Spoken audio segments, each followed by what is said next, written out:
অপর্ণা গাঙ্গুলির বই চাঁদ সোহাগীর থেকে একটি ছোট গল্প পড়ছি। ভুলই নাই। ছোটবেলা থেকে বড় ভুলো আমি। এর জন্য কি কম বকুনি খেয়েছি? মা মুদির দোকান থেকে চিনি কিনতে পাঠিয়েছে, আমি ভুল করে চা কিনে ফিরেছি, তাও বেশ 1.5 ঘন্টা পর। আসলে আমি তো ভুলে যাই কি না, কিসের জন্য, কেন, কোথায় গিয়েছি। বাবা মা আদর করে ডাকতেন ভুলি, তা আমি অবশ্য তাতে কোনোদিন কিছু মনে করিনি। শ্বশুরবাড়িতে নতুন নামকরণ হলো ট্যালা, তা বেশ তাই সই। কিন্তু এই যে সেদিন বাড়ি ফিরতে গিয়ে যে কি আচমকা ঝামেলিটা হলো, আপনাদের কি করে আর বলি। বেশ বাজার টাজার করেছি, ব্যাগ ভর্তি আলু, পটল, মাছ, সবজি, আর তারপর বাড়ির রাস্তাটা বেমালুম ভুলে গেছি। কি আপদ, এখন আমি কি করি? যাকে একজন ভালো মানুষ দেখে ভদ্রমহিলাকে জিজ্ঞাসাই করে ফেললুম। মনে হলো একে বাড়ির কাছাকাছি দেখেছি কখনো। আচ্ছা দিদি, আমার বাড়ির রাস্তাটা ঠিক মনে করতে পারছি না, একটু বলতে পারেন? বিশ্বাস করুন, ভদ্রমহিলা কেমন আঁতকে উঠলেন। তারপরেই অ্যাবাউট টার্ন, সোজা গট গট করে উল্টো দিকে হাঁটা দিলেন। আমার কেমন মনে হতে লাগলো এ আমার বাড়ির কাছের বাজার না, অন্য কোথাও, একটু দূরের বাজার। তখন আর কি করি, বাধ্য হয়ে বাড়িতে ফোন করতে যাচ্ছি, দেখি ছেলের নাম মনে পড়ে না। খুব কাহিল হয়ে দোকানের সামনে খানিকটা বসে পড়লাম। দোকানি ছেলেটা শেষকালে রিক্সা ডেকে আমাকে বাড়ি পাঠায়। বাড়ি চেনে, কারণ ওদের ওখান থেকে মাস কাবারের জিনিসপত্র পাঠিয়ে দেয় বললে মুটের মাথায় করে। এই হেন আমি বাড়ি ফিরেই মনে হলো যেন রাজ্য জয় করে নিয়েছি। বাপ্পা, আর বেরোই, শেষকালে যদি বেমালুম হারিয়েই যাই। নিজের ছবি নিরুদ্দেশ হিসেবে খবরের কাগজের পরে দেখতে চেষ্টা করলুম। উফ, না না, একগাদা আত্মীয় স্বজন, বন্ধু বান্ধব, আর আমি কিনা হারিয়ে গেছি। কি লজ্জা, কি লজ্জা। যাই হোক, এইসব গুরুগম্ভীর চিন্তা ভাবনা আপাতত মন থেকে বাদ দিয়ে বাজারের খুঁটিনাটিতে মন দিলুম। আলু, পটল, মাছ, ডিম, মাংস সব ঠিক আছে, কিন্তু এগুলো যেন কি, এদের কি বলে, কি ফল এরা? এই দেখো, পেটে আসে তবু মুখে আসে না। বহুক্ষণ কি ফল কি ফল করতে করতে হাজার গন্ডা ফলের নাম মনে আসতে লাগলো। শেষকালে মায়াকে ডাকতে হলো। মায়া এসেই চোখ কপালে তুললে। ও কি গো বৌদি, 2 হাতে 2টো আপেল নিয়ে ও কি করছো? ও, এগুলো আপেল। আশ্চর্য, এতক্ষণ ধরে আপেল নামটা মনে করতে পারলুম না। সাধে কি আর মা বলতেন ভুলি? ঠিকই বলতেন, কিন্তু সে তো মা বলতেন। আমার নামটা যেন কি? আরে সত্যি তো, কি নাম আমার? কি ভাগ্যিস লেখার টেবিলে আমার নামে আসা একখানা চিঠির খাম ছিল, তাই ঝট করে পড়ে নিলুম। বাবা, এতক্ষণে শান্তি। বাড়ি, নাম, আপেল সব ঠিকঠাক আছে। যাই, স্নানে যাই। স্নান সেরে এসে টিভি চালিয়েছি। আজকাল যে কি সব ভালো ভালো বিদেশি অনুষ্ঠান হয়, কাকতালীয়। ভুলো মন নিয়ে এক আলোচনায় বসেছেন বিশেষজ্ঞরা। তার একটা কি যেন গাল ভরা পোশাকের নাম আছে, এখন বাপু অত শত মনে আসছে না। ওর একটা টেস্ট দিল, সে আমিও করতে পারি ওদের সাথে সাথে। 3টি শব্দ, আপেল, টেবিল আর বই, এই নিয়ে একটা বাক্য রচনা। সে আর এমন কি, সেই টেস্ট নিলেই বোঝা যাবে আমার ভুলো মনটা কোনো গভীর অসুখের পূর্বাভাস কিনা। এ আর এমন কি, ওই তো আপেল, টেবিল আর একটা যেন কি শব্দ। কয়েক সেকেন্ডও হয়নি আমি ভুলে গেছি কি শব্দ। হাত তুলে দিলুম, মেনে নিলুম আমার ডাক্তারের কাছে যাওয়া দরকার। আসুন উনি বিকেলে, সব বলতে হবে, তারপরে একটা যা হোক কিছু ব্যবস্থা। সারাদিন আর কিছু ভুললুম না। ওষুধ তাও খেলুম ঘড়ি ধরে। শুধু একবার ফ্রিজকে টিভি বলাতে মায়া খুব অবাক হয়ে আমার দিকে তাকালো।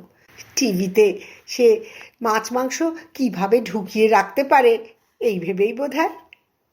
ছেলে মেয়েরা বাড়িতে ফিরল সন্ধেতে। ওদের বাবার আরও দেরি হয়। মনে হয় উনি একমাত্র অফিসটাকে উদ্ধার করে দেন কাজ করে। ওদের খেতে দিয়ে আমি ওদের সামনে চেয়ারে বসে পড়লাম। এই সময় আমরা গল্প গুজব করি অনেক।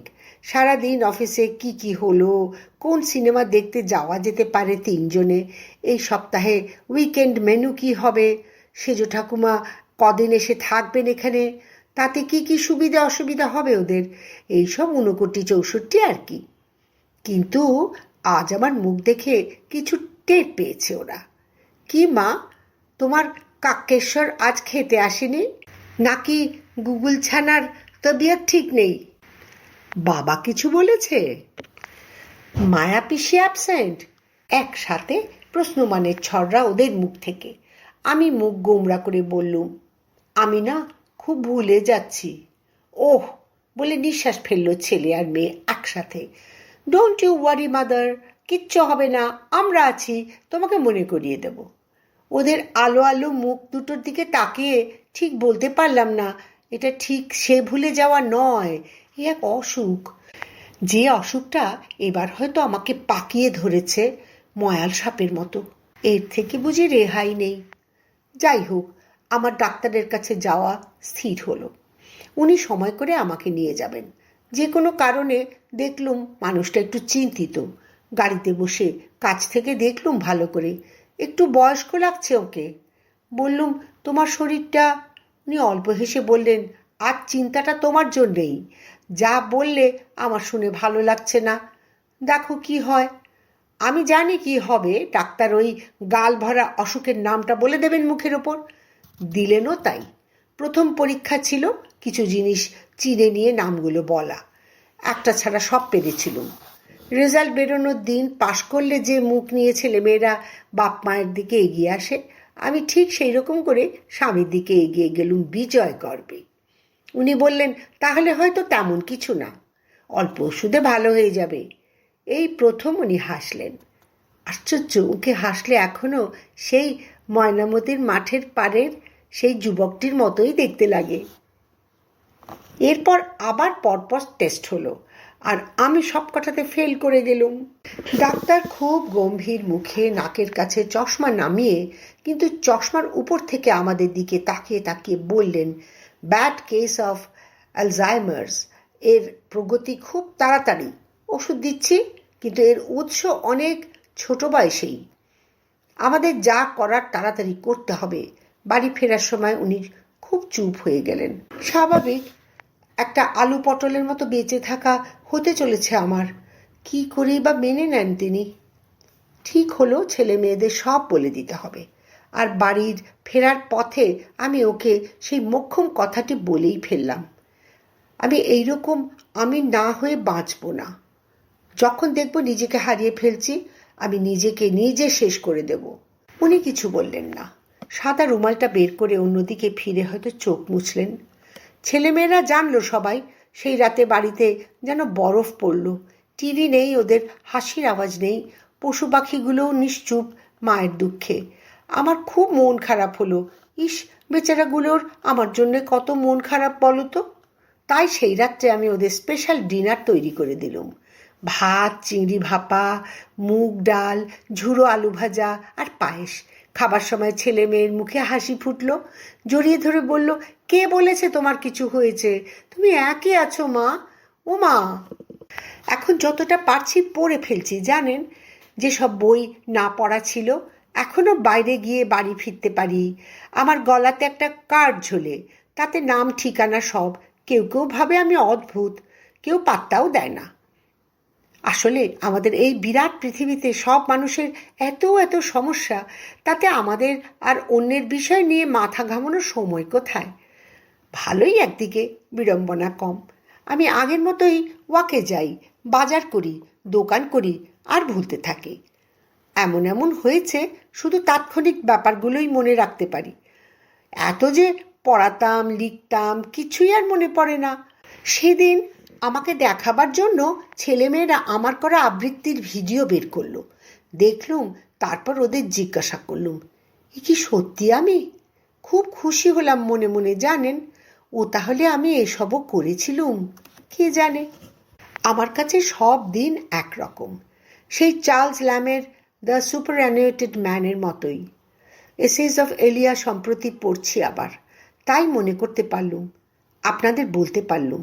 পড়তে এখনো খুব ভালো লাগে। কি রান্নায় কি ফোড়ন ভুলে যাই। সব থেকে যেটা খারাপ হলো সেদিন, আমি কি একটা রান্না করছি, মায়া সব হাতের কাছে জোগাড় দিচ্ছে, হঠাৎ মেয়ে এসে পেছন থেকে আমাকে আদর করে জড়িয়ে ধরে। এমনি আমার ছেলে মেয়েরা খুব আদরপ্রবণ, আমারই মতন, ওদের প্রকাশটা বড় বেশি। আদর করে বেরিয়ে গেল কিচেন থেকে, আর আমি মায়াকে জিজ্ঞাসা করে বসলুম, আচ্ছা মায়া, এই মানুষটির মা যেন কে? মায়া অবাক হলো না, ও জানে আমার অসুখের কথা। ও বলল শুধু, ওর মা তো তুমি বৌদি। আমি বললুম, হ্যাঁ হ্যাঁ ঠিক তাই, আমিও তাই ভাবছিলুম। ওদের মোটামুটি বলে রেখেছি আমি ইউথেনেসিয়া নেব নিজের জন্যই, যদিও সেটি আইনত সঙ্গত না। আমি আস্তে আস্তে করে নিজেকে সম্পূর্ণ হারিয়ে ফেলি, আর হাসতে পারি না তেমন করে, কারণ আমি বুঝতেই পারি না ওরা কি বলছে। অর্ধেক সময় বুঝতে আমার খুব অসুবিধা হয়, কোনো কাজ করতে পারি না, কি করতে হবে তাও বুঝতে পারি না আমি। খিদে পেলেও বুঝি না আমি, বলেই টাইম করে আমাকে খাওয়ানো হয়। ছেলেমেয়েরা আমাকে হাসাতে চায়, আনন্দ দিতে চায়, কী সব মজার জিনিস চালিয়ে দেয়, আমাকে দেখায়। আমি হাসি কিনা আমি বলতে পারি না। ওষুধ জড়ো করে রেখেছি, এইটুকু সেন্স থাকতে থাকতেই আমার চলে যাওয়া দরকার। পশুদের এই ওষুধ দিয়ে পুট্টু স্লিপ করা যায়। আগে ইন্টারনেট ঘেঁটে দেখেছিলুম ওই ওষুধের নাম। সন্ধেবেলাতে ছেলে মেয়ে আমাকে অদ্ভুত প্রশ্ন জিজ্ঞাসা করলো। ওদের স্কুলের থেকে অনেক বাচ্চা কিডন্যাপ হচ্ছিল তখন। আমি ওদের বলেছিলাম, কেউ আমার বা বাবার কিছু হয়েছে বলে নিতে আসলে পাসওয়ার্ড জিজ্ঞাসা করবি। নিজেদের মধ্যে একটা পাসওয়ার্ড ঠিক করেছিলুম, ভুলি নাই। ওমা, ছেলে জিজ্ঞাসা করতেই বলে দিলুম পট করে, ভুলি নাই। কি করে বলতে পারলুম? বলতে পারবো না। ওদের কি আনন্দ, ওদের চোখ দিয়ে জল পড়ছিল। আবার একটা রাত এলো, গভীর নিশুত রাত। আমার মনেও রাত নেমেছে সে অনেক দিন। আমি নিজেকে তিল তিল করে হারিয়ে ফেলছি, বুঝতে পারি। তবু হঠাৎ ফ্ল্যাশব্যাক দেখি জীবনের। ওই সময় শুধু একটি দুটি শব্দ বুদবুদের মতো ভেসে ওঠে মনের নিঝুম পুষ্করিণীতে, যেখানে শুধু আমার একার অবগাহন। ভুলি নাই, ভুলি নাই, ভুলি নাই।